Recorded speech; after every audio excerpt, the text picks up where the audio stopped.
하나님 아버지, 주님께서 저희들에게 진정 주님께서 기뻐하시는 기도를 할 수 있도록 모아주심을 감사드립니다. 주님, 저희의 육신과 물질을 위한 기도가 아니라 하늘나라의 것을 구하고 하늘나라 그 자체를 구할 수 있도록 저희들의 마음을 모아주시니 감사드립니다. 주님, 죽어가는 자들을 살리며 저 압제당하는 자들을 자유케 하게 흉하게 결박을 끊어버리며 모든 멍에를 부수와 하나님 아버지께 그들을 돌려주는 저 죽어가는 자들을 살려내는 기도를 할 수 있도록 저희들을 모아주시니 감사드립니다. 하나님 아버지, 저희 걱정도 많고 근심도 많고 문제도 많지만 주님 하늘나라 바라보며 주님 나라의 사명과 그 의로움을 바라보며 저희들이 기도하며 믿음으로 나아갈 때 저희들의 모든 문제와 걱정과 근심도 다 풀어질 것을 믿습니다. 처음부터 마지막까지 주님께서 함께 해주실 것을 믿사오며 예수님 이름으로 기도드렸나이다. 아멘. 이제 벌써 지저스 아미가 이제 몇 년째로 이제 들어가고 있습니다. 지저스 아미 처음부터 제가 북한 문제나 국가 문제를 주제로 많은 강의들을 해왔습니다. 오늘은 이제 좀 딱딱하고 재미없는 말씀을 드리게 될 것 같아요. 이 역사 얘기입니다. 대한민국이 어떻게 만들어지고 대한민국이 어떻게 여기까지 오게 됐는지 우리 성경적 시각에서 믿음의 눈을 가지고 한국의 역사를 한번 말씀을 드려보려고 합니다. 그 전에 북한 문제하고 비교하면서 얘기할 수밖에 없는데 북한 문제를 최대한 간단히 요약을 해보고 그런 다음에 이 대한민국에 대한 문제로 한번 넘어가 보려고 합니다. 내일도 모레도 이제 세 번에 걸쳐서 제가 말씀을 전하게 됐는데 오늘은 그 첫 번째 시간입니다. 얼마 전에 화면 한번 띄워주실래요? 얼마 전에 김정일이 죽었죠. 김정일이 죽었다는 얘기부터 드려보려고 합니다. 앞으로 어떻게 북한 상황이 전개되고 한국 문제가 진행될 건지 많은 분들이 궁금해 하십니다만은 사실은 어떻게 진행되느냐를 궁금해하기 이전에 우리가 어떻게 진행시킬 것이냐가 중요합니다. 우리가 어떻게 진행시키냐도 중요하지만요. 사실은 하나님께 어떻게 진행시켜달라고 기도하느냐가 또 중요합니다. 우리가 이 시대 속에서, 역사 속에서 정확한 인포메이션을 듣는 것은 중요하지만은 이게 우리와 직접적으로 연결되어 있기 때문에 우리가 북한을 바라볼 때 북한이 어떻게 될까요는 굉장히 제3자적이고 너무나 소극적인 생각이죠. 사실은 어떻게 북한 사람들을 자유케 하고 저 사람들에게 해방과 구원을 줄 것인지를 고민해야 될 시기입니다. 이 김정일이 죽었습니다. 작년 12월에 죽었죠. 근데 김정일이 죽으면서 이 시체를 땅에다 묻지 않고 미라로 만들게 됩니다. 미라로 만들게 되면은 이 시체가 썩지 않게 하기 위해서 진공 상태로 유리관 안에다 집어넣고요. 그런 다음에 아르곤 가스라는 거를 넣습니다. 이 진공 상태를 유지하기 위해서. 그리고 썩지 않도록 하기 위해서 발삼향액이라는 부패를 막기 위한 액을 처리를 합니다. 일주일에 한 2번 정도는 살짝 꺼내가지고요. 얼굴이나 손과 발에다가 바르고 그리고 2년에 한 번 정도는 아예 시체를 발삼향액이라는 그 액에다가 푹 담굽니다. 소금 절이듯이요. 근데 이게 왜 이렇게 진행되는 거 아니? 예전에도 그랬습니다. 이 김정일의 아버지 김일성이 94년도에 죽었을 때도 똑같은 방식으로 처리가 됐어요. 방부 처리가 되고 발삼향액 그리고 아르곤가스 이런 물질들을 써가지고 땅에다 묻지 않고 유리관 안에 집어넣은 다음에 북한 인민들이 계속 볼 수 있도록 했습니다. 왜 이렇게 하느냐? 94년도면은 북한에서 사람들이 본격적으로 굶어 죽을 때라고 얘기하죠. 본격적으로 사람들이 굶어서 죽으면서 시체가 숲을 이루고 산을 이루고 있을 때입니다. 이렇게 사람들이 죽어가고 있는데 근데 이때 금수산 기념궁전이라고 북한에 궁전이 남한에만 경복궁 같은 게 있는 게 아니고 북한에도 궁전이 있습니다. 이게 금수산 기념궁전이죠. 이 금수산 기념궁전이라는 거를 김일성이 94년도에 죽은 걸 추모하기 위해서 리모델링 공사를 했죠. 여기에 들어간 돈이 우리나라 돈으로 한 9천억 원 이상을 썼습니다. 근데 이때 쓴 돈이 만일 식량을 이 돈을 가지고 썼다면요. 시체가 숲을 이루고 산을 이루고 있으니까 주민들을 살리기 위해서 만일 이 북한의 금수산 기념궁전을 리모델링 하는 데 쓰지 않고 주민들에게 식량을 주는 데 썼다면은 최소한 아무리 짧게 잡아도 3년은 한 명도 안 굶어 죽을 수 있었습니다. 3년 동안 사람을 살릴 수 있는 돈을 이 김일성 사후 궁전을 짓는 데 썼고, 그리고 이 시체를 미라로 만들어가지고 2년 동안 관리하는 데만 11억 원 정도, 10억 원 넘는 돈을 씁니다. 김정일이 죽었기 때문에 앞으로 김일성 시체는 물론 김정일 시체도 똑같은 방식으로 이 관리 비용이 들어갈 겁니다. 근데 왜 이렇게 하느냐라는 게 이제 제가 첫 번째 말씀드리는 주제가 될 것 같습니다. 북한이 왜 이렇게 하느냐 말이에요. 그래서 북한이 저렇게 가난하고 굶주리는데 왜 이런 데다가 돈을 쓰냐 말이죠. 북한 문제를 제가 항상 말씀드릴 때 가장 전제해야 될 것은 정권하고 주민하고 구분하는 겁니다. 우리가 북한을 사랑한다고 할 때 지혜롭게 사랑하지 않고 분별해서 사랑하지 않으면요, 반드시 미혹당합니다. 우리가 성경적 시각으로 한반도를 바라보지 않고요, 하나님께서 이 남한과 북한에서 어떻게 역사하셨는지를 가장 중요한 골자를 빼버리고 인간적인 눈으로 한반도를 바라보게 되면요, 남한도 문제고 북한도 문제예요. 이 많은 한국의 교회들이 북한 문제를 가지고 기도를 할 때 이렇게 기도합니다. 북한도 문제고 남한도 문제라는 거예요. 북한도 교회가 있고 남한도 교회가 있는데 북한 교회도 문제지만 남한 교회도 문제라고 얘기합니다. 저는 이 시각을 오늘 이 시간에 철저히 깨버릴 생각입니다. 그러니까 하나님을 빼버리면 그런 시각이 나와요. 북한을 바라볼 때 지혜롭고 분별해서 바라봐야 된다는 게 가장 전제되는 것은 정권하고 주민하고 구분하는 겁니다. 북한을 지배하고 있는 이 소수의 정권과 그리고 지배받고 있는 2,400만 주민들하고 구분해야 되죠. 북한 정권이 이런 일들을 하고 있는데 이 북한 정권이 하고 있는 일들 60년 동안 요약하면은 이 주체사상이라고 불리는 우상숭배입니다. 북한의 교과서에 나와 있는 그림인데요. 이 그림이 잘 보이시나요? 보이세요, 뒤에? 잘 안 보이죠? 이 화면을 좀 꺼주시는 게 나을 것 같은데, 이게. 이 앞에만 한번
소리 좀 키워주시죠.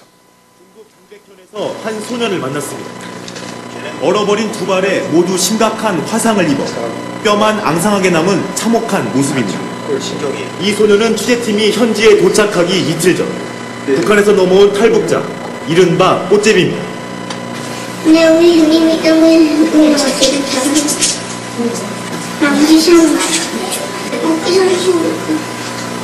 우연히 주민에게 발견되지 않았다면 목숨을 잃을 수도 있었습니다.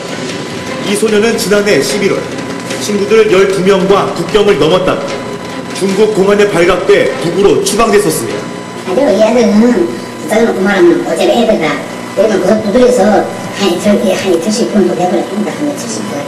수용소에서는 2달 동안 중국에서 수입한 돼지 사료를 먹었습니다.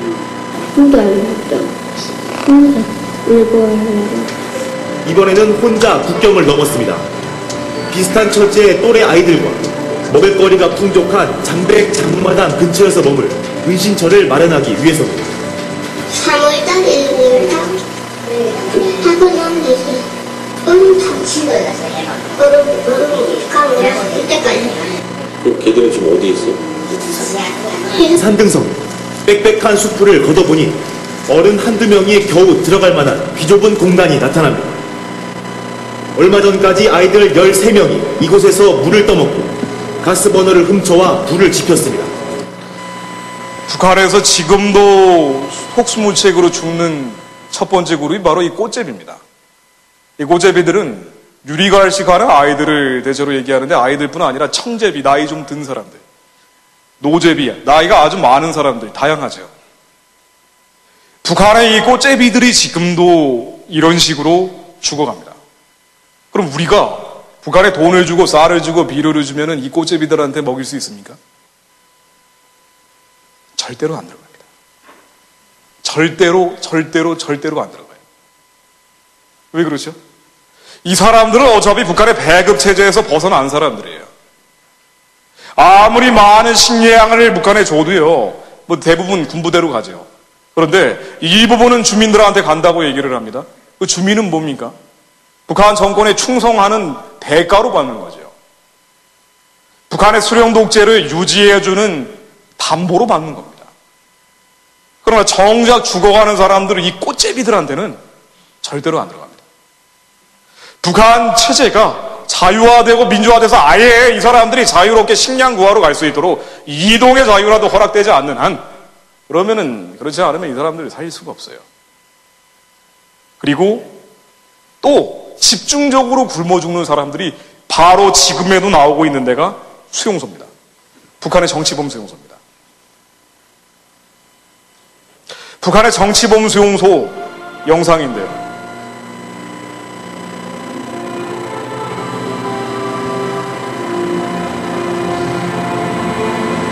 많은 분들이 정치범 수용소 잘 알고 계시겠지만 제가 잠깐만 설명을 드려보려고 합니다.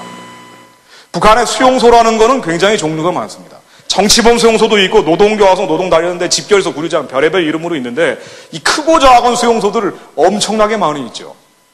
그 중에 제일 지도한 게 정치범 수용소인데요. 이 정치범 수용소뿐 아니라 북한의 수용소 시설이 배급이 제대로 되지가 않죠.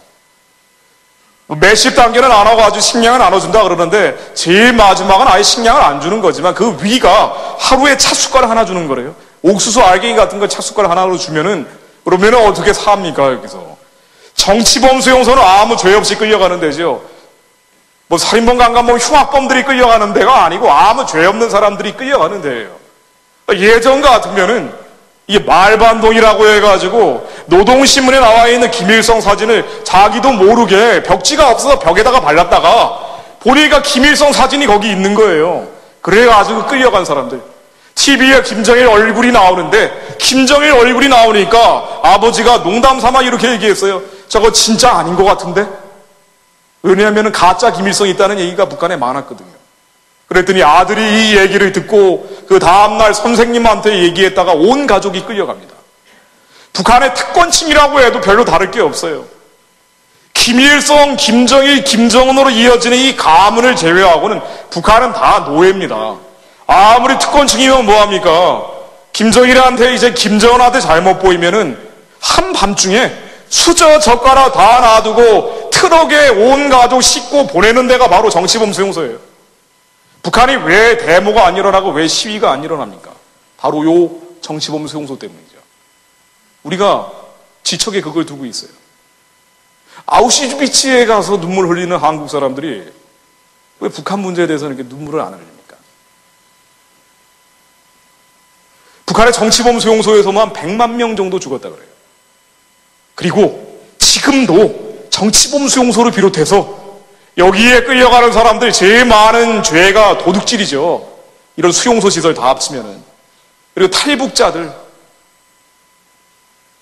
이런 사람들은 아무 죄 없는 사람들이 끌어와가지고 여기에서 배급 상태가 안 좋고 하루에 워낙 노동 강도가 심하니까 정치범 수용소나 노동교화소 같은데 뭐 이런 거 일일이 기억하실 필요도 없어요. 워낙 수용소가 많으니까. 15시간씩 노동을 시키는데 아니 여름에 풀을 600kg를 베라 그런데요. 600kg. 풀을 어떻게 600kg를 뱁니까? 죽으라는 거죠. 그러니 이 전거리 수용소라고 그래서 이거는 노동교화소 중에 하나로 정치범 수용소보다 급이 낮은 데인데 여기에 수감되어 있던 분이 그래요. 2000년에서 2007년까지 있었는데 7년 동안 살아남으니까 네가 진짜 영웅이라 그러더래요. 나가면서. 안 죽었다고요. 북한의 수용소에서 집중적으로 굶어 죽는 사람들이 나옵니다. 지금도 나오는 데가 바로 여기예요.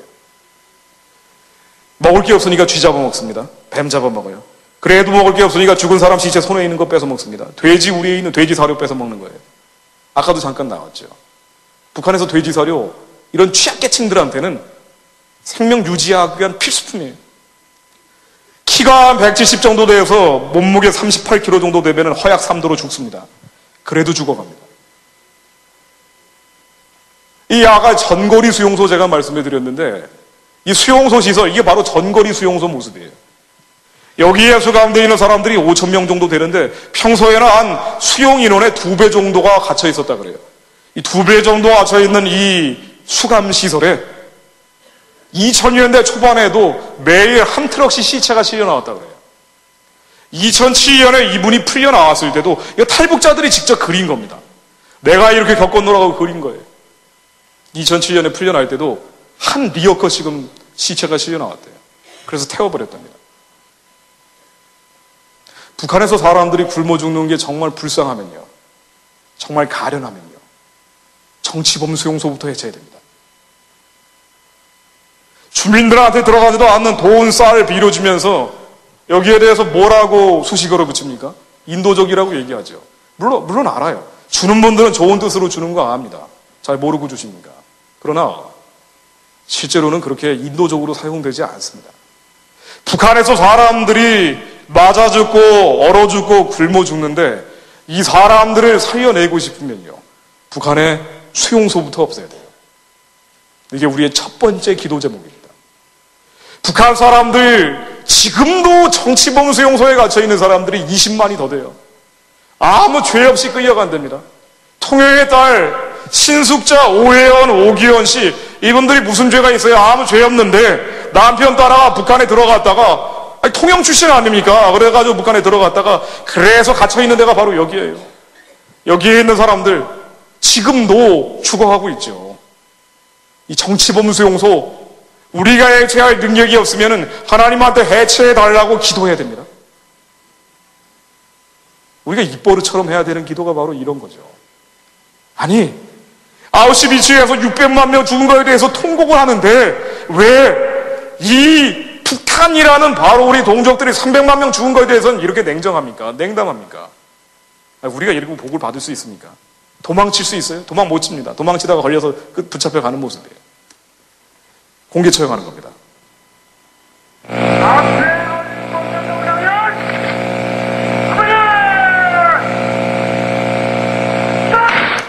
북한에서 사람 세워놓고 죽이는 겁니다. 지금도 죽이고 있고 지금까지도 죽여왔어요. 근데 북한에서는 공개 처형할 때 따로 재판한다 그러죠. 따로 재판하는데 소리 못 지르게 하려고 입안에다가 나무 도막 잘라가지고 그냥 집어넣는데요. 워커발로 그냥 쑤셔 넣는답니다. 소리 지를 거 아니에요. 이것도 없으면 돌을 집어넣는데요. 세상에 어떻게 이런 데가 있습니까? 우리가 5,000년 동안 평화를 사랑하는 민족으로 존재해 왔는데 이 5천년 동안 이렇게 평화를 살아가면서 외침도 끝없이 당해왔어요.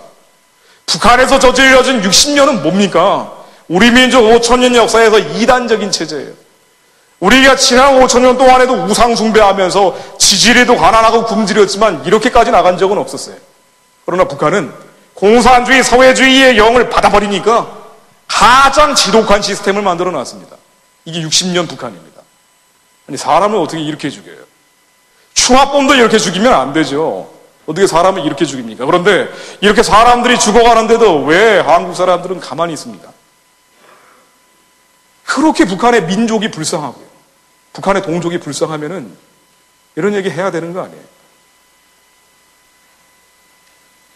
한국 정부가 예전 정부 때 2008년 초까지 2000년부터 한 7, 8년 동안 북한에 줬던 돈, 쌀, 비료 다 합치면은 69억 5천만 달러 정도 됩니다.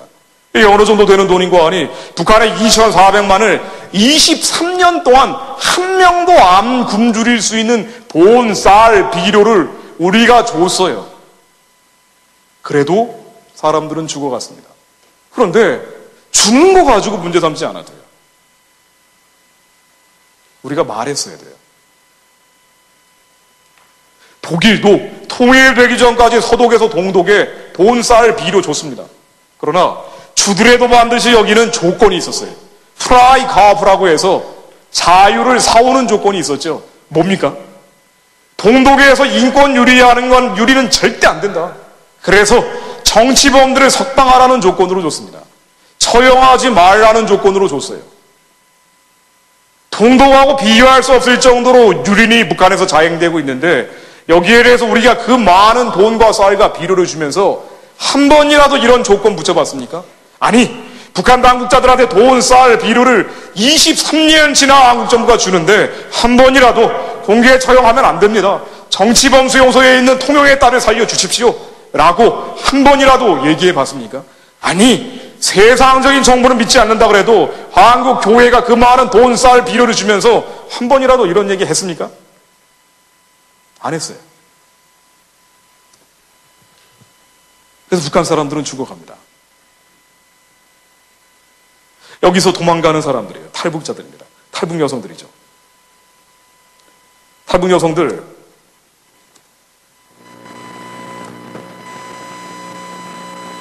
중국에 사하게 내버려 두지 않죠. 강제 송환한 다음에 강제 낙태 당한 여성 증언입니다.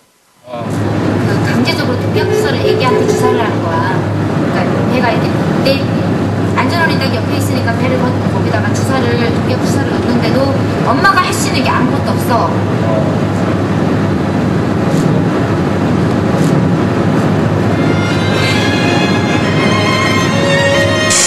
이런 사람들이 한둘이 아니죠.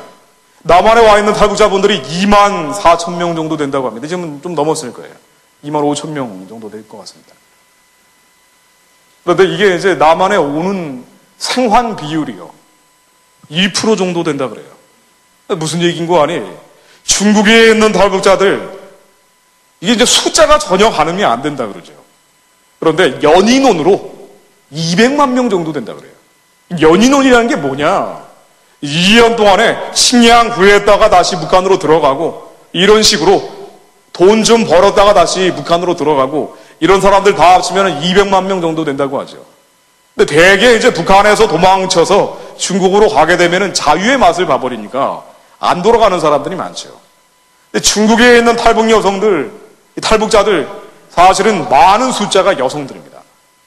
여성들이 돈 벌기 쉽고 식량 구하기 편하기 때문에 여성들이 도망을 쳐요. 남자들은 아예 남한으로 올 작정으로 온다 그러죠.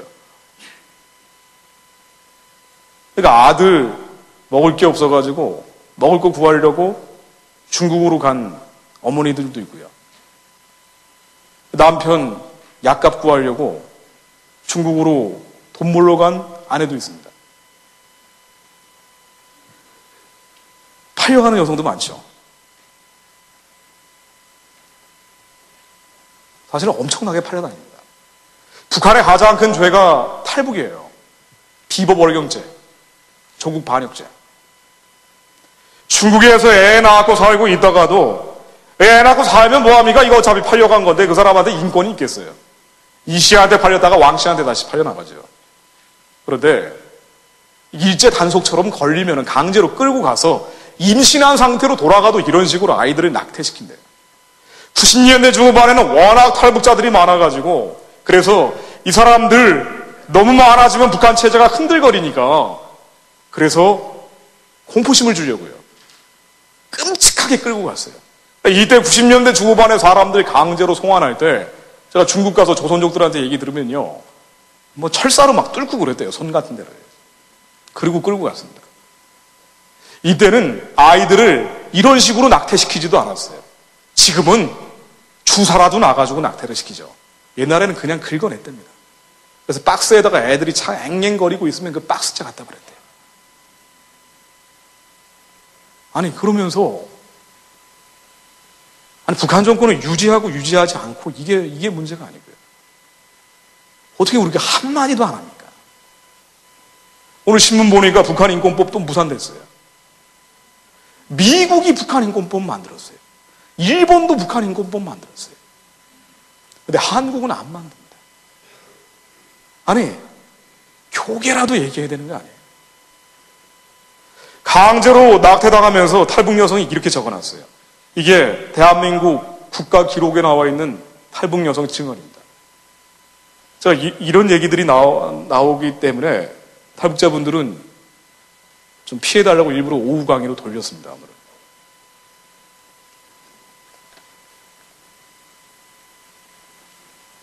이영옥이라는 탈북 여성이 적은 거예요. 자기 아는 언니가 임신한 채로 송환됐다가 강제 낙태당하는 것을 보고 적은 겁니다. 하루 밤중으로 불려나간 그 언니가 서너 시간 만에 들어왔는데 자꾸 울기만 합니다. 이야기를 들어보니 시인민병원으로 가서 중절 주사를 맞고 왔다는 것입니다. 24시간 후에 그 아기가 죽어서 나왔습니다. 죽은 아기를 보는 것 같아 그 언니는 울며 흐느낍니다. 그 아기가 죽기까지 얼마나 엄마 마음이 아팠을까요? 그 언니는 죽은 아이를 보며 한없이 슬프게 울었다고 합니다. 감방에 여인네들이 다 울었습니다. 알몸의 아기를 내보낼 수 없었던 그 언니는 시꺼멓게 때가 묻어있는 런닝을 벗어서 애를 쌌대요. 이게 무슨 토픽에 나올 얘기가 아니에요.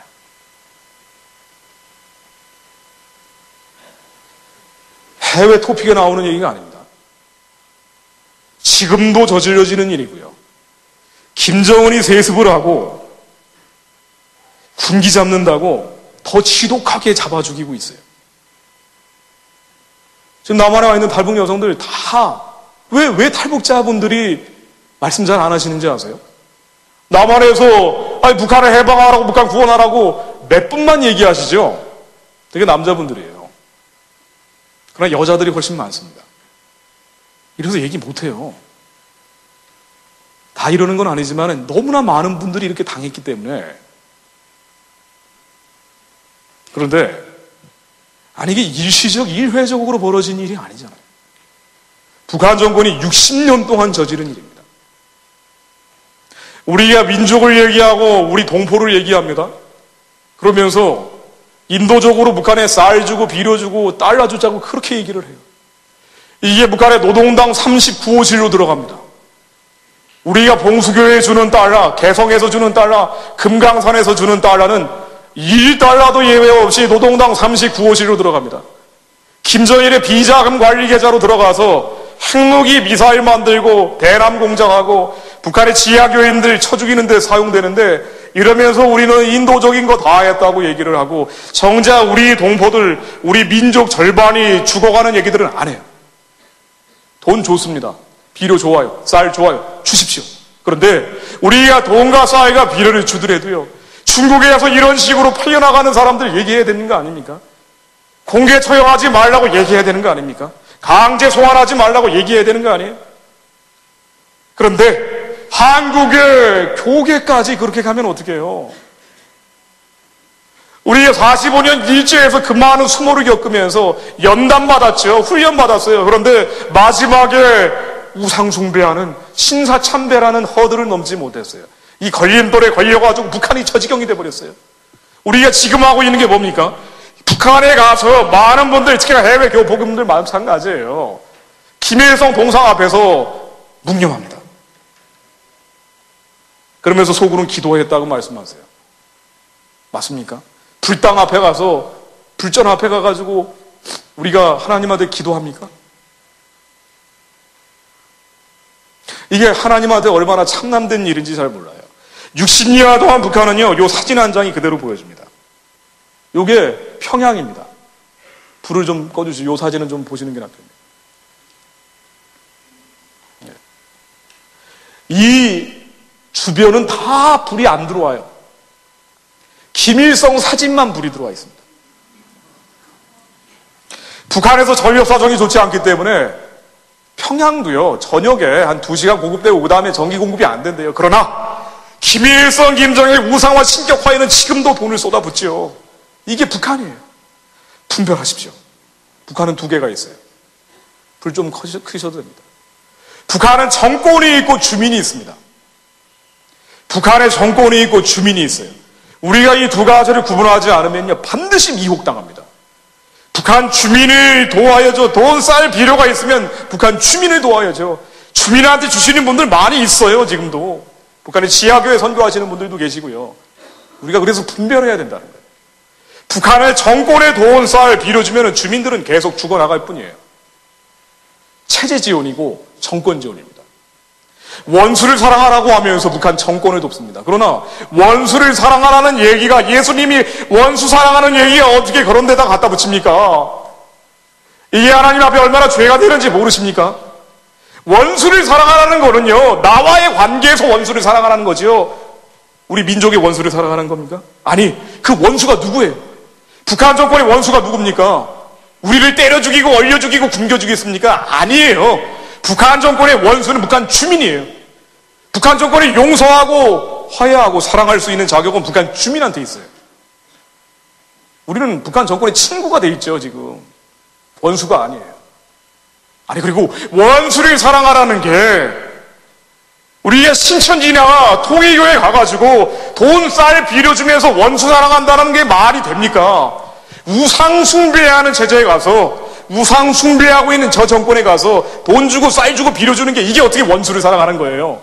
그나마 신천지나 통일교는 사람은 죽이지 않았죠. 북한 정권은 우상 숭배하면서 저렇게 많은 죄 없는 사람들을 살육하고 있는데 우리가 원수를 사랑하라는 게 말이 됩니까? 분별하십시오.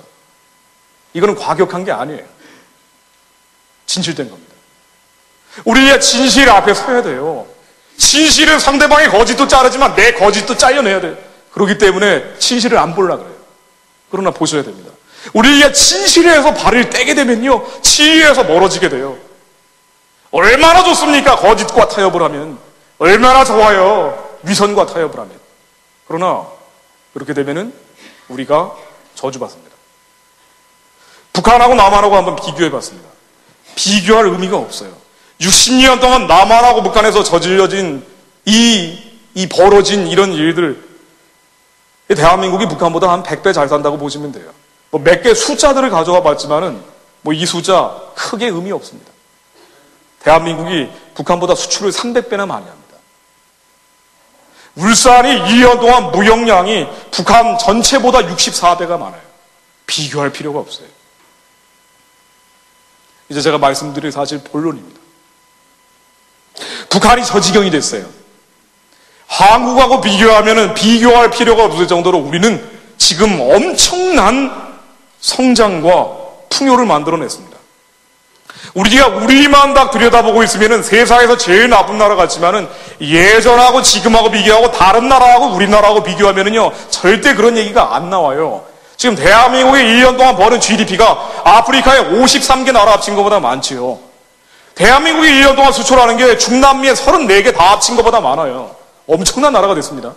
세계에서 수출을 7번째로 많이 해요.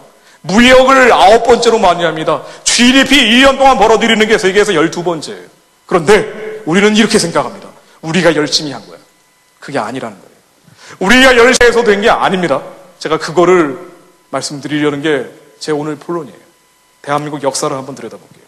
북한하고 지금 남한하고 한번 비교해 봤습니다. 자동차를 만드는 게 대한민국이 북한보다 1000배 이상 많이 만들어요. 1068배 많이 만듭니다. 그러나 그 원료가 되는 철은 북한이 134배가 많아요. 아주 역설적인 거죠. 원료는 북한이 훨씬 많아요. 그러나 생산은 남한이 훨씬 많습니다. 왜 이렇게 됐습니까? 그래서 이 한반도 문제를요, 우리의 역사 문제를 성경적 시각으로 봐야 된다는 거예요.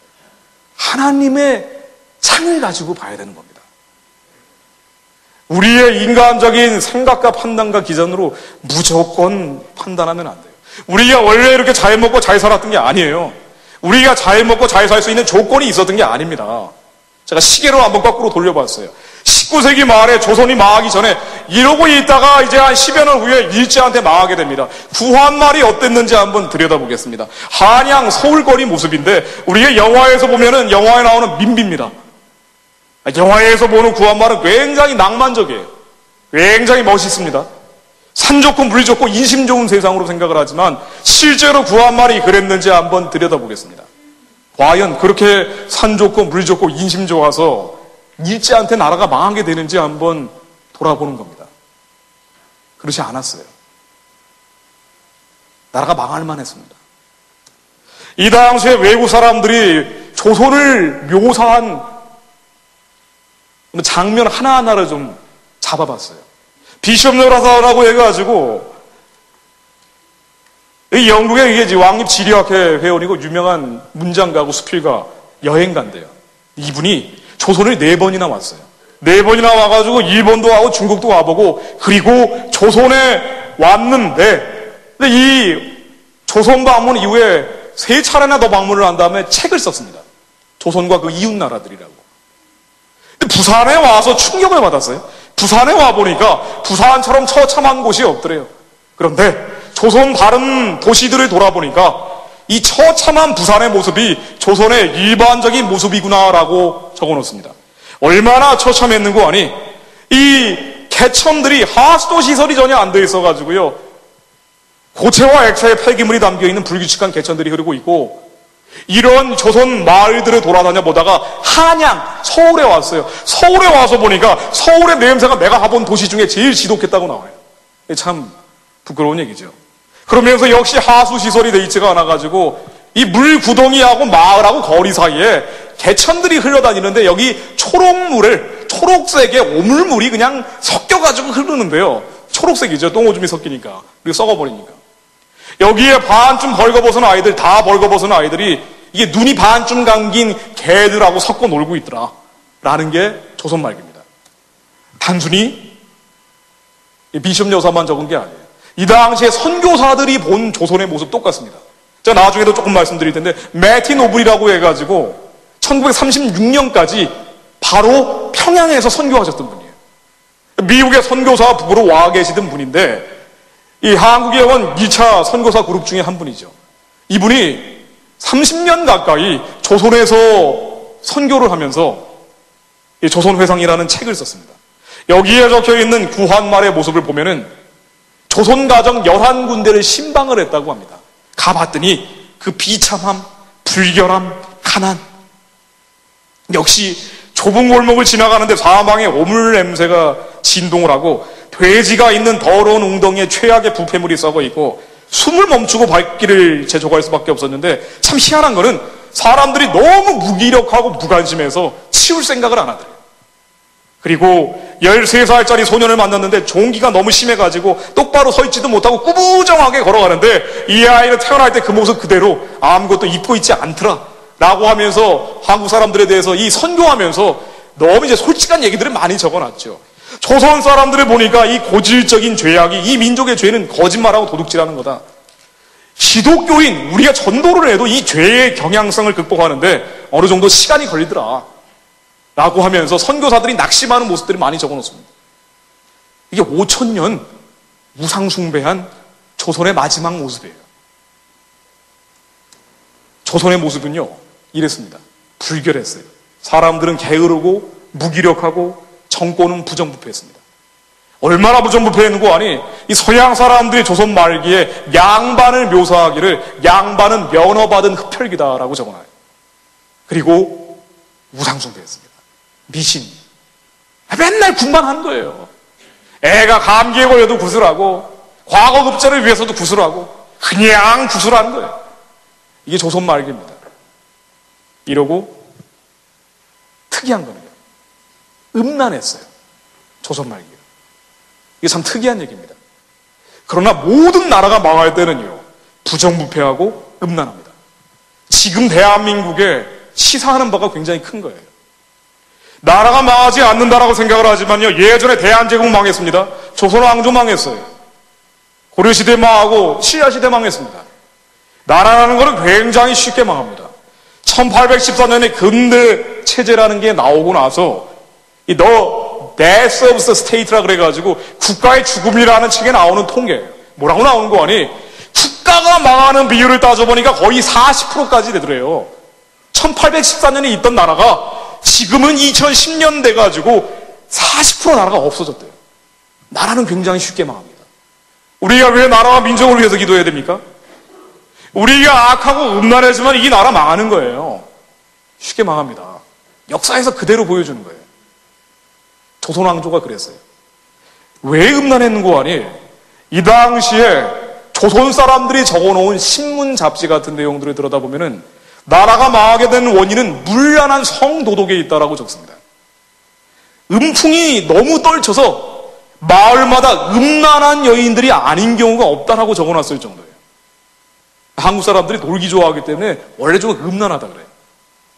그런데 워낙 음란하니까 1919년에 3.1운동하고 임시정부를 만들었는데 임시정부 헌법 9번째 조항에 아예 공창제, 이 창녀제도를 폐지한다라는 음란을 금지하는 법을 9번째 법으로 집어넣었을 정도예요.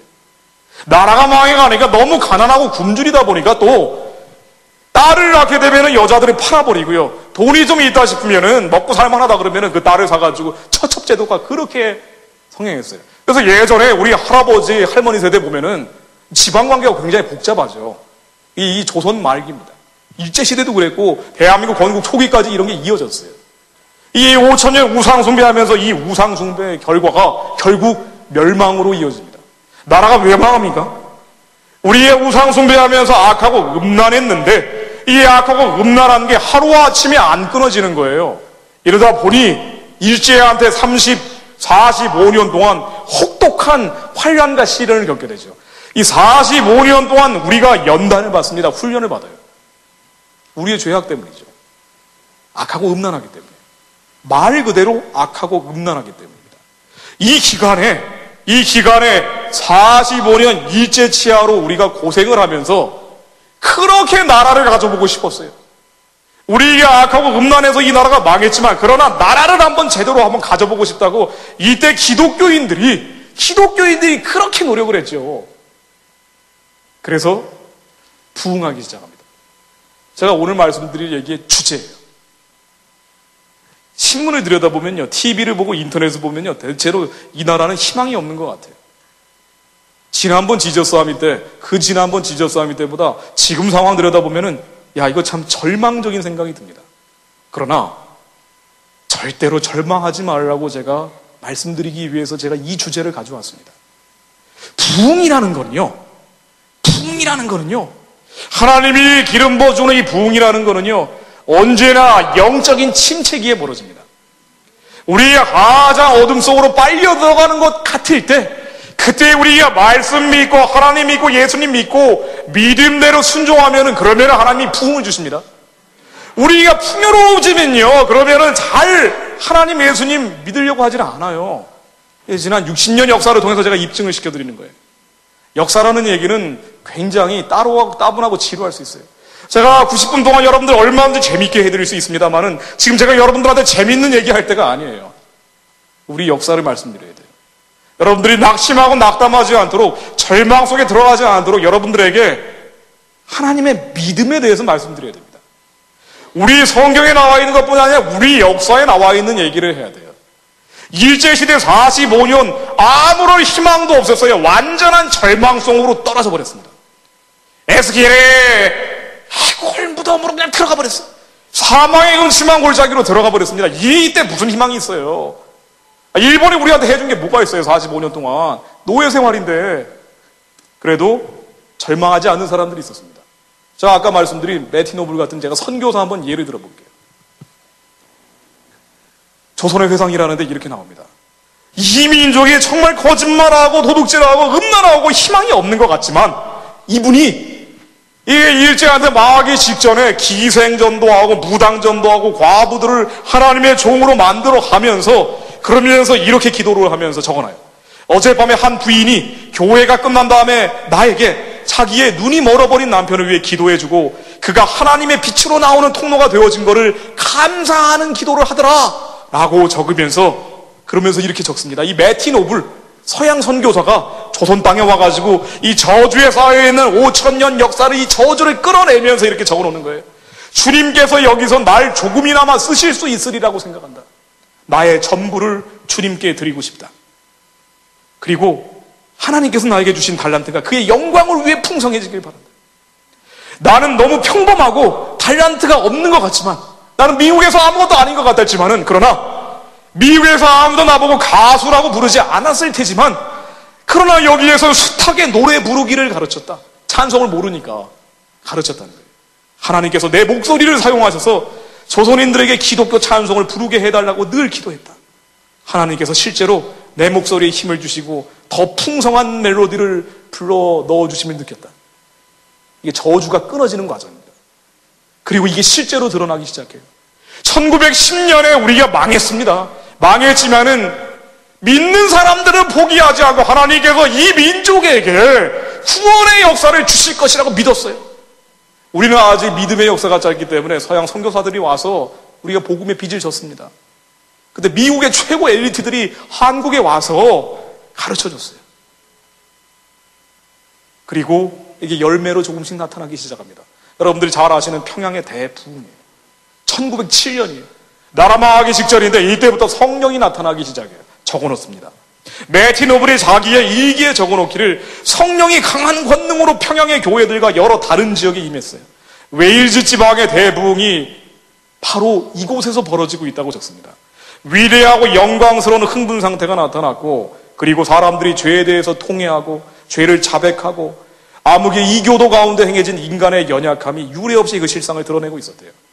10계명의 각 계명에 대한 자백이 있었고 우리 선교사들은 모여가지고 그때 기도한 게 이런 거래요. 이 민족과 우리 자신이 성령 충만해서 이 저주에 쌓여있는 백성들이 이 민족이 성령 충만해서 주님이 원하시는 대로 쓰임받을 수 있기를 기도했답니다. 그리고 1910년에 또 이렇게 일어나요. 100만인 구령운동. 나라가 망했습니다. 무슨 희망이 있어요 이때? 아무 희망이 없었어요. 그냥 사망이었어요. 해골 무덤이었습니다. 그러나 그때 믿는 사람들은 이렇게 했습니다. 숱한 경이로운 일들이 그칠 새 없이 일어나고 있다. 올해 최고의 사건은 100만인 구령운동이다. 100만 영혼을 예수께로 돌아오게 하겠다. 15년 전 기독교 신자인 조선의 한 부인이 조선 사람이에요. 이 사람이 눈물을 흘리면서 10대여 명 되는 사람들을 이제 복음을 전해가지고 이 100만인 구령운동, 평양 대부흥운동에 끌고 온 거예요. 끌고 와가지고 이렇게 얘기를 해요. 너무 기뻐가지고. 기쁠 게 뭐가 있어요? 아무 기쁠 게 없는데 그러면서 이렇게 얘기합니다. 오고 있어요. 100만인이 오고 있습니다. 하나님이 100만인을 보내기 시작했어요. 너무 행복합니다. 이 생에서 제 가장 큰 소망과 염원은 내 소원은 100만 성도를 보는 겁니다. 그리고 이 기도가 쌓여서 1919년 3월 1일 3.1운동으로 일어납니다. 3.1운동은 기독교인들이 주도했죠. 사실은 기본적으로는 기도운동이었어요. 33인이 다 이렇게 기도했습니다. 기독교인들이 대부분을 차지했죠. 그러면서 이렇게 얘기합니다. 1919년 3월 1일 오늘은 조선에 있어서 위대한 날입니다. 이들의 기쁨이 얼마나 지속될지 누가 말할 수 있겠습니까? 그리고 어디든지 예수 나를 이끌면이라는 찬송가에다가 조선 사람을 집어넣어서 이렇게 찬송을 불렀다 그래요. 이 나라가 망했을 때 아무 희망, 절망 속에 있을 때 기도한 내용이죠. 이 찬송가 구절 따라서 이렇게 불렀답니다. 조선민족 염원 주께 올리네 우리의 기도를 들어주소서. 이 가엾은 민족을 사망에서 건져내 주옵소서. 하나님 우리를 구하여 주시옵소서. 만세 만세 조선민족 만만세. 우리가 지금은 사망의 음침한 골짜기에 있지만 하나님께서 우리 민족을 구원해 주시고 우리는 하나님께 기도하고 그리고 하나님이 천국으로 만드셔서 우리 민족을 크게 쓰실 것을 믿는다라고 기도합니다. 그리고 독립된 거 아니에요. 35년이 더 걸렸습니다. 그러나 이 과정에서도 끝까지 절망하지 않는 사람들이 있었어요. 이게 바로 믿는 사람입니다. 일본의 총독부가 쓴 조선인과 사상의 성격이라고 해서 일본이 45년 동안 조선 사람들을 지배하기 위해서 만들어 놓은 책입니다. 기록이에요. 여기에 조선 사람들에 대해서 그렇게 폄하를 하고 있는데 희한한 구절들이 많이 나와요. 바로 믿는 사람들이 적어놓은 구절이에요. 월남 이상제라는 기독교 지도자가 이렇게 적어놨습니다. 1926년도에 조선이 일제에 가장 심하게 수탈당하고 있을 때 조선 사람은 희망이 있다라고 하면서 우리에겐 도덕이 있는데 장래는 우리 조선인이 가장 복을 많이 받게 될 것이고 우월한 대우를 받게 될 것이고 우리가 평화를 사랑하기 때문에 이 세계에서 최고자로 대접을 받는 시기가 올 것이다라고 믿었어요.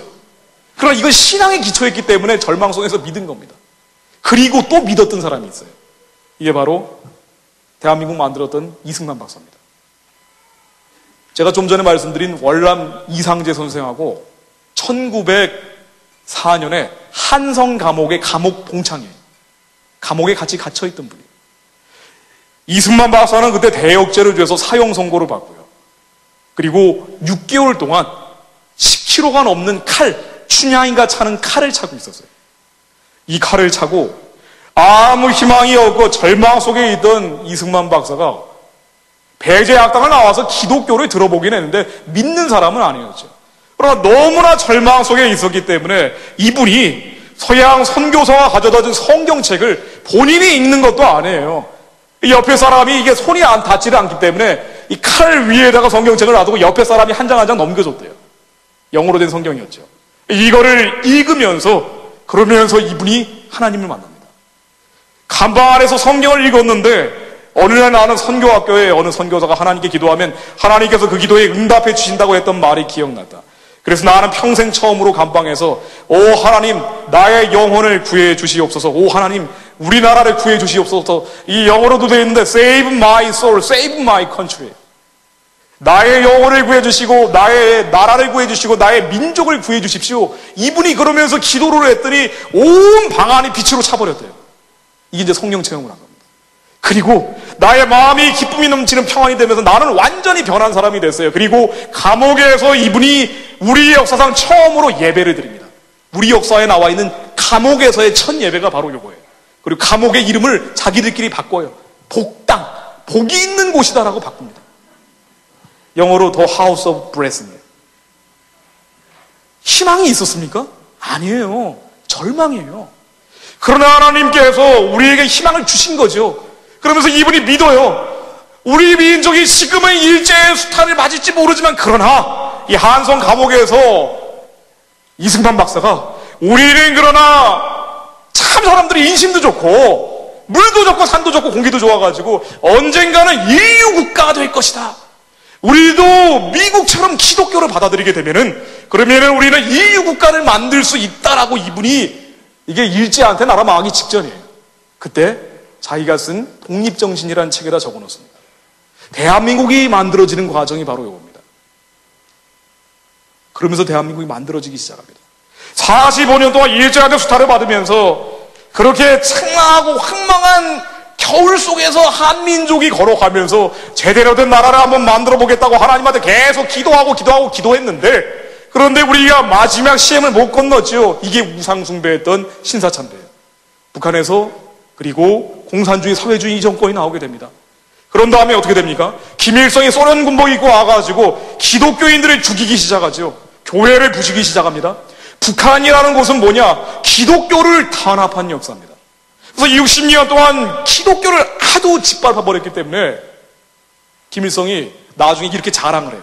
공산주의 사회주의 체제에서는 원래 기독교를 없애기 어려운데 나는 개신교 및 교회 집사 이상의 모든 종교 지도자를 사형에 처했다. 이런 신앙인들의 나쁜 습관을 고치는 방법은 죽이는 것밖에 없다라고 자랑스럽게 얘기합니다. 일제한테 독립되고 대한민국이 만들어지기 전까지 3년 동안의 과정에 북한이 나오고 남한이 나오는 과정에서 북한에서 교회를 보시고 성도를 죽이다 보니까 이러다 보니까 벌어진 게 바로 영적으로 한국이 북한하고 갈라지는 현상이 벌어집니다. 한반도에서 신앙 좋은 사람들, 북한의 신앙의 자유를 찾아왔던 사람들이 조만식 선생을 순교당했어요. 그리고 신앙의 자유를 찾아온 분들, 한경진 목사님은 남한으로 내려오십니다. 이윤영 목사님도 남한으로 내려오세요. 많은 기독교인들이 북한에서 도저히 하나님, 예수님 부를 수 없으니까 남한으로 내려왔어요. 그리고 남한에 하나님 없다고, 예수님 없다고 하던 사람들, 사회주의 공산주의자들은 잔뜩 북한으로 올라갔어요. 그래서 만들어진 게 대한민국입니다. 대한민국이 만들어질 때 지도자 지식인 그룹들이 이 나라는 기독교 기반 위에 만들어야 된다는 합의가 있었어요. 그래서 대한민국을 처음에 만들 때 1948년 5월 31일입니다. 이게 초대 국회. 기도로 이 나라를 열게 돼요.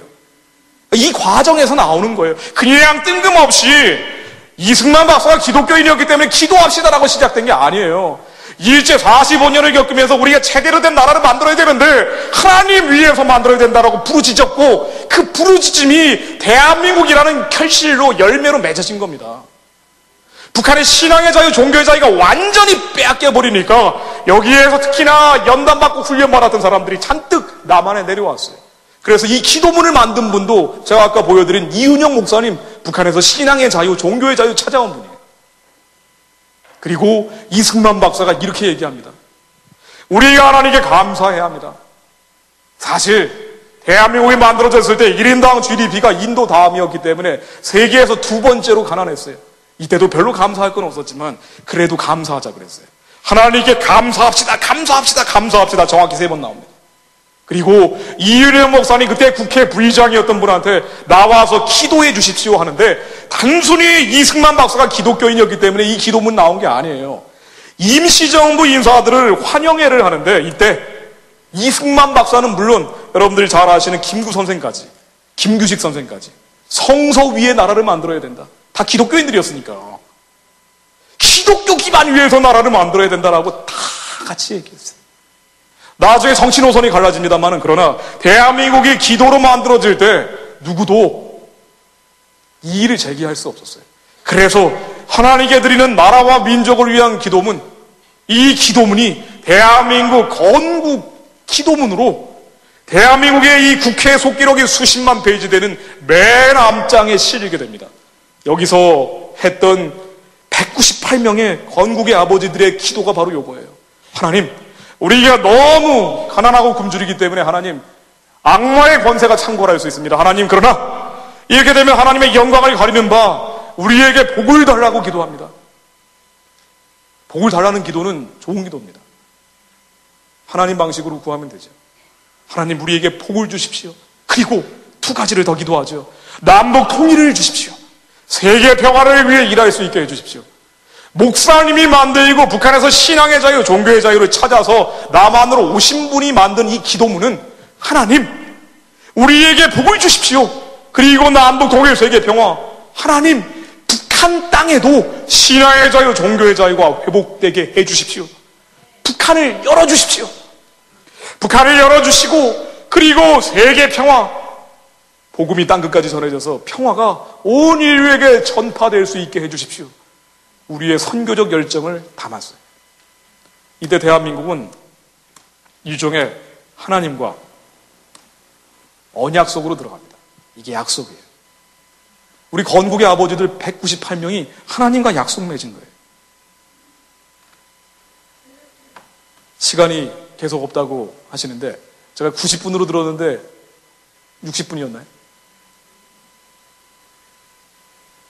몇 분까지? 예, 조금만 더 하겠습니다. 괜찮아요? 예. 대한민국이 하나님과 약속을 맺은 거예요. 우리 건국의 아버지들이 했던 약속입니다. 모세가 애굽에서 백성들을 이끌어낼 때 하나님과 맺은 언약과 좀 마찬가지예요. 세 가지를 했습니다.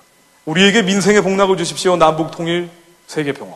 하나님 우리에게 복을 주시기만 하면은, 너무 가난하고 굶주린데 우리에게 복을 주시기만 하면은 북한을 열고 땅끝까지 복음을 전하겠습니다라고 하나님하고 약속한 거예요. 그런데 이 약속이 간단합니다. 북한을 열고 땅끝까지 복음을 전하겠습니다.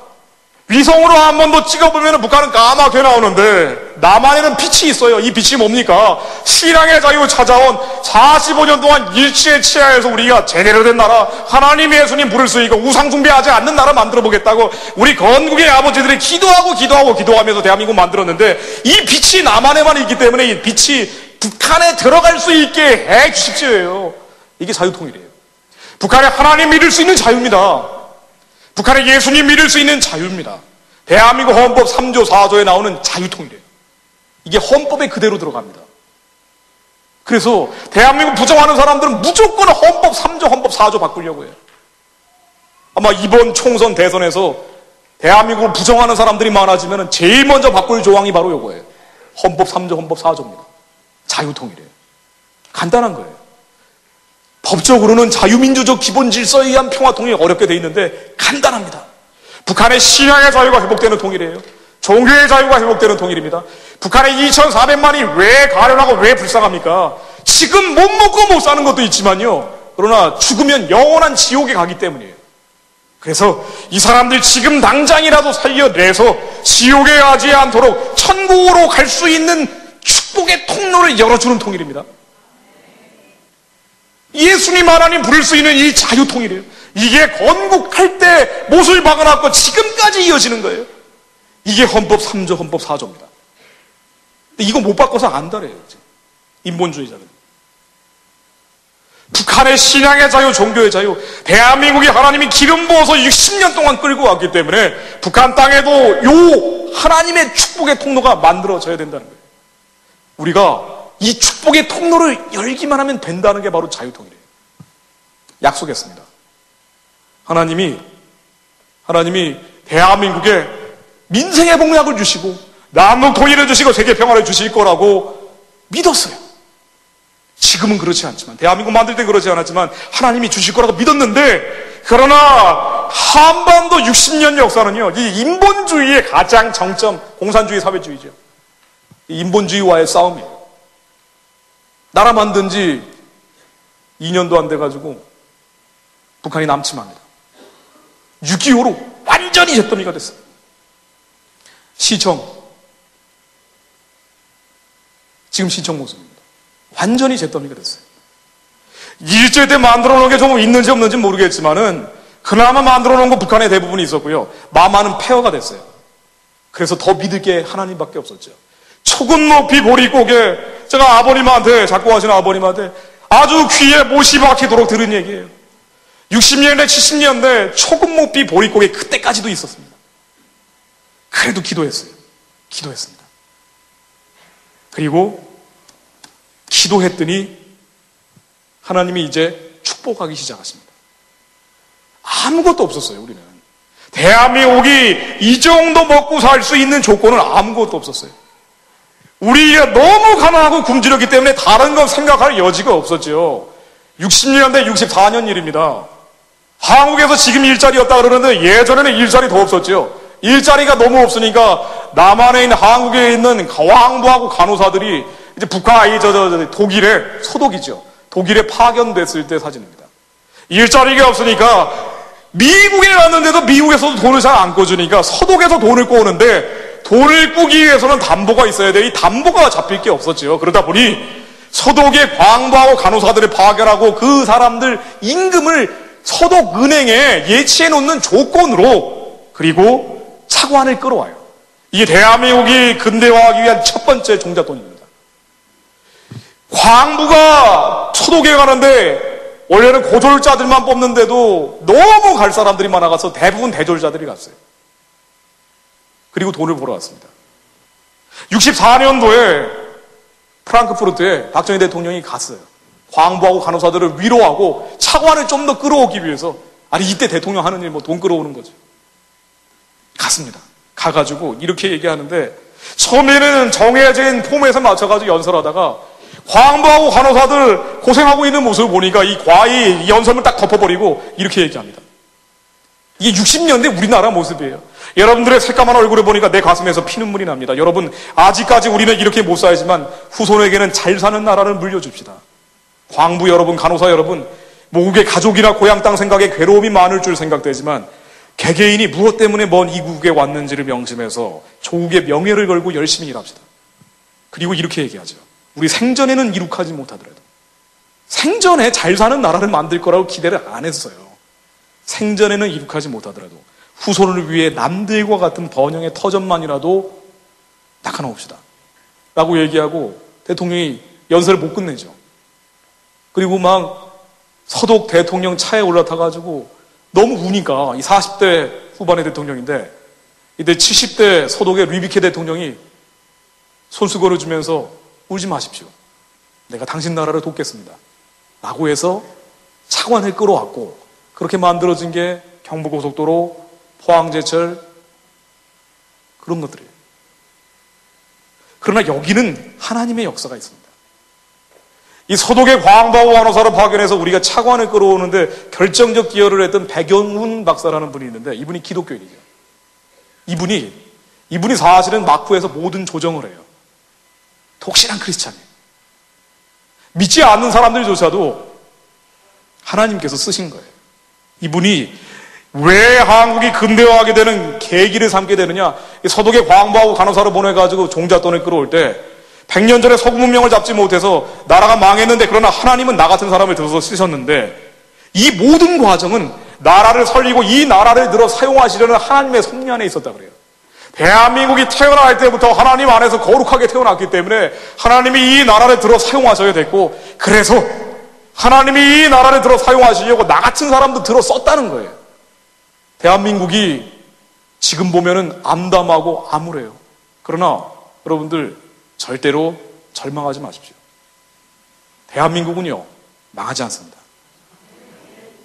하나님의 언약 안에서 만들어진 나라이기 때문에요. 하나님이 우리에게 지금 원하는 것은 이 민족과 이 백성의 회개예요. 이 민족과 이 백성의 참회입니다. 하나님의 언약 안에서 대한민국이 왔기 때문에 그래서 지난 60년 기적이 만들어진 거예요. 대한민국이 세계에서 제일 가난한 나라였는데 지금은 GDP가 12번째 되는 엄청난 나라가 됐어요. 성장의 스피드로 따지면 세계에서 넘버원입니다. 우리가 한 게 아니에요. 우리가 열심히 일하고 근면하고 성실한 게 아니라 하나님이 60년 동안 축복해 주신 거예요. 우리가 하나님께 감사해야 됩니다. 지금 한국 사람들의 가장 큰 문제가 뭔지 아십니까? 감사하지 않는 거예요. 불평불만입니다. 내가 지금 이 정도 누리고 있는 거에 대해서 감사하지 않고 우리가 더 많은 성취에 성공하는 거 좋아요. 그러나 하나님께 비전을 갖고 기도하면서 믿음으로 가는 게 아니라 불평불만이에요. 그리고 감사하지 않습니다. 그러나 60년 동안 우리 아버지, 할아버지 세대가 감사하면서 여기까지 온 거예요. 우리가 열심히 일하고 성실하고 근면해서 그래서 얻어낸 성취, 성공이 아니고요. 하나님이 축복해 주셨기 때문에 여기까지 온 겁니다. 북한이 열리게 되면 어떻게 될까? 걱정되시죠? 근심스럽습니다. 난민이 내려올 것 같기도 하고 통일 비용이 될 것 같기도 해요. 그러나 걱정하지 마십시오. 60년 대한민국에서 하나님이 보여주신 기적이 있어요. 60년 동안 아무것도 없는 잿더미에서 우리가 하나님 붙들고 기도했더니 세계에서 성장 스피드가 넘버원인 나라를 만들어 주셨어요. 이 기적이 북한 땅에도 벌어질 겁니다. 우리가 통일을 하게 되면 북한에 난민들이 내려오고 통일 비용이 들고 다 인간적인 생각, 인본적인 생각들이에요. 문제를 알면 대책을 마련할 수 있겠지만은 그러나 우리는 먼저 낙심하고 낙담하고 북한을 열어서는 안 된다 그래요. 한국의 기독교인들마저 북한 정권이 무너지게 되면 남한도 함께 망한다고 하면서 어떻게든 돈, 살, 비료 줘서 북한 정권을 살려내려고 합니다만은 그러나 그거는 대한민국 60년 동안 하나님의 역사를 인정하지 않는 거예요. 저는 지금 대한민국을 높이는 게 아닙니다. 60년 동안 하나님께서 대한민국에서 역사하신 하나님의 영광을 높이는 거예요. 우리가 하나님을 믿으면요 60년 동안 여기까지 끌고 오신 이 역사를 믿으면은 북한이 열린 날에 벌어질 문제는요 북한의 예수님 하나님 2,400만 주민들이 부를 수 있는 이 자유만 허용되면요 그 다음은 하나님이 다 해결해 주십니다. 우리는요,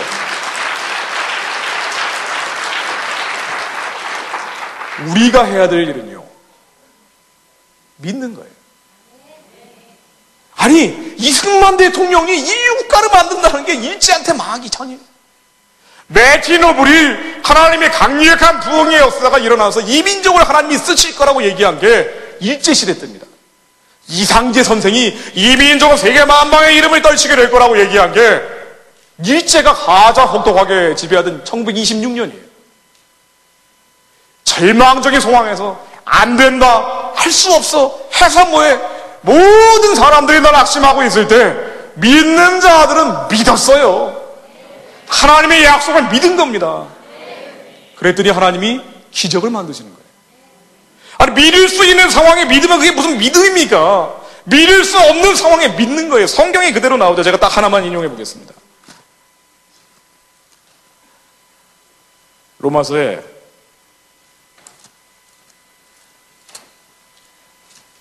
4장에 나오는 걸 제가 그냥 읽어드릴게요.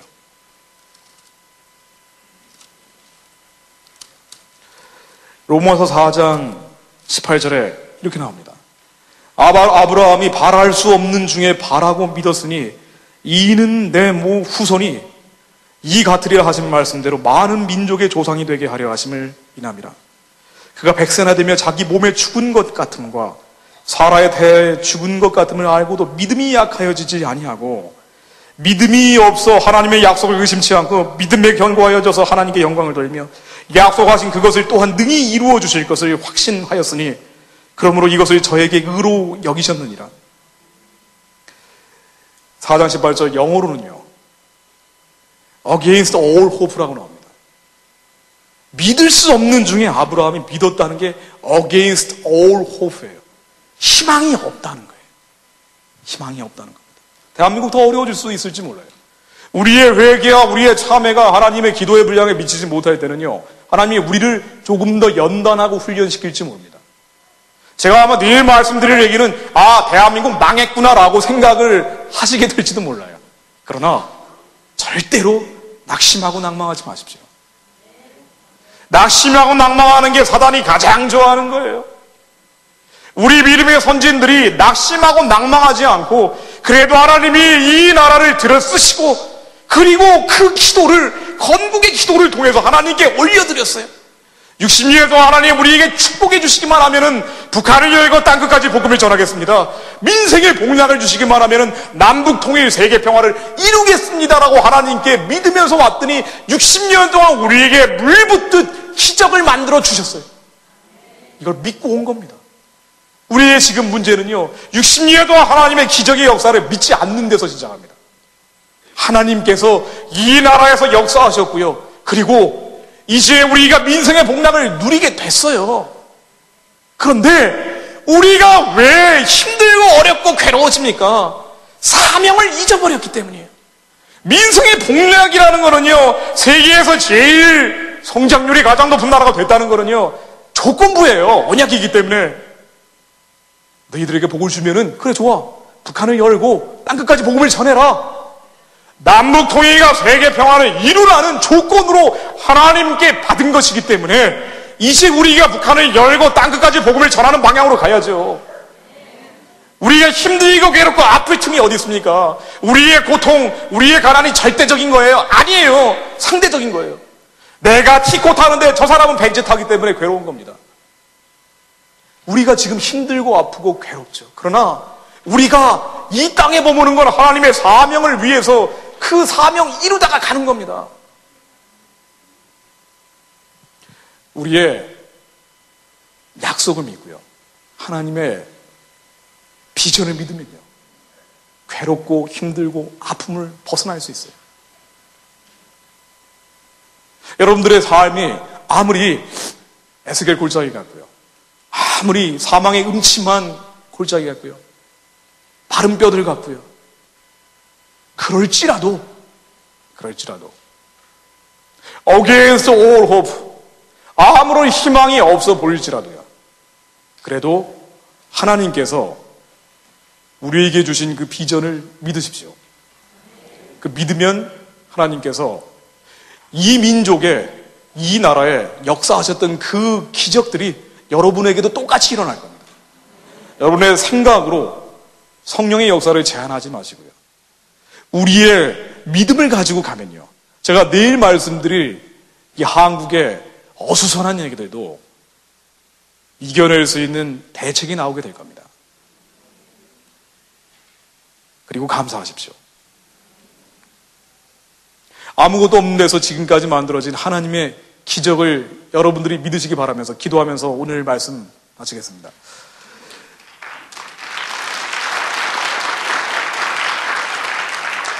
하나님 아버지, 저희들 안에 인간적인 생각들을 모두 제하여 주십시오. 하나님께서 이 나라를 기름 부어 만드셨고 세계에서 유일하게 기도하면서 이 나라를 여셨고 대한민국에 하나님의 부를 수 있고 예수님을 부를 수 있는 자유를 허락하셨으며 저희들이 예수님 하나님을 부름으로 그 축복의 통로를 통해서 이 땅에 역사하신 그 기적을 하나님께 감사드립니다.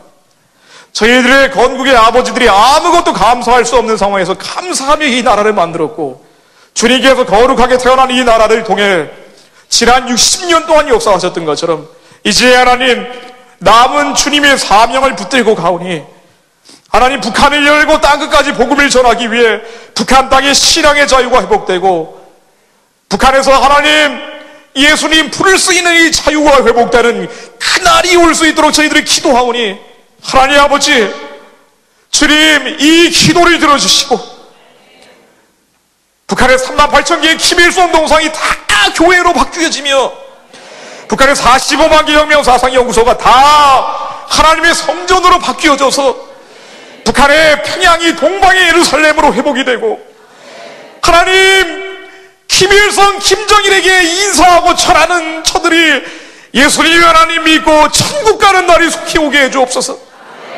주님 저희들이 이 민족의 사명과 이 나라의 사명을 잊었던 저희들의 게으름을 주님 용서해 주옵소서. 하나님 나의 걱정, 근심, 고통이 있을지라도 하나님 아버지 그러나 이 세상을 살며 하나님 너무나 힘들고 어렵고 아플지라도 주님께서 저희들에게 사명을 주셨고 저희들이 하늘나라의 것을 구할 때 저희들의 모든 고통과 아픔과 상처도 회복된다는 것을 저희들이 믿게 해 주옵소서. 하나님께서 이 민족에게 이 백성들에게 이 나라의 사명을 주셨사오니 주님 하루라도 빨리 북한의 백성들이 저 고통에서 저 몽해에서 해방되는 날이 오게 해 주옵소서. 하나님 아버지 하루라도 빨리 저 정치범 수용소가 무너지게 해 주옵소서. 하나님 죽어가는 북한의 백성들 헐값으로 팔려가는 저들이 하나님 제발 살려주옵소서. 저 죽어가는 자들을 살려주시고 저들이 우리의 누이고 우리의 가족이고 우리의 아내였다면 우리가 이렇게 무관심하지 않았을 텐데 우리가 내가 아니라고 내가 겪는 일이 아니라고 내 일이 아니라고 눈 감고 귀 막고 있었으니 하나님 저희들의 죄악을 용서해 주옵소서.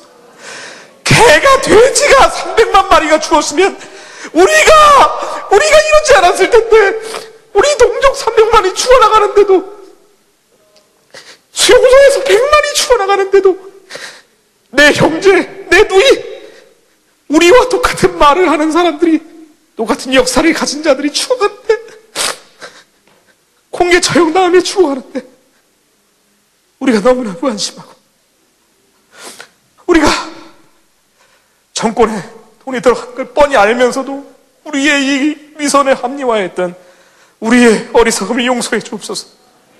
하나님 이 민족이 회개하게 하시고 이 백성이 회개하게 하시고 이 음란과 죄악에서 벗어나게 하시고 마치 우리가 잘하고 우리가 열심히 일해서 이 모든 축복 누리고 있는 것처럼 우리의 인본적인 생각들을 하나님 다 뜯어 고쳐주시고 하나님 아버지 60년 동안 대한민국에서 역사하신 그 기적을 믿으면서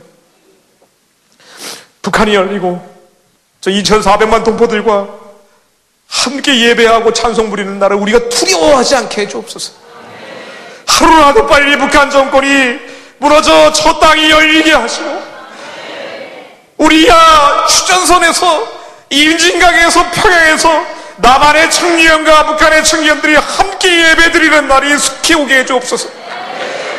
성령님, 저 북한 땅에 역사해 주시어 노동당 간부들에게도 하나님의 영을 임하게 하시고, 하나님 시주 땅에도 하나님의 영을 임하게 하시고, 하나님 개성 땅에도 하나님의 영을 임하게 해주시어 초월적 역사가 평양에서 일어나게 해주옵소서. 하나님의 기적이 평양에서 일어나게 해주옵소서.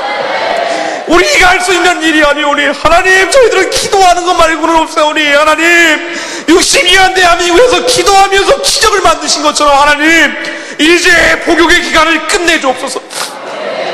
하나님, 북한에 죽어가는 동포들을 이제 살려주시고, 주님의 마음이, 그 안타까운 마음이, 그 울부짖는 마음이, 살려달라고 부르짖는 저 북한 동포들의 그 음성이, 제발 나 좀 살려달라고 부르짖는 저 음성이 남한의 천만 성도들에게도 정확히 전달되게 하십니다.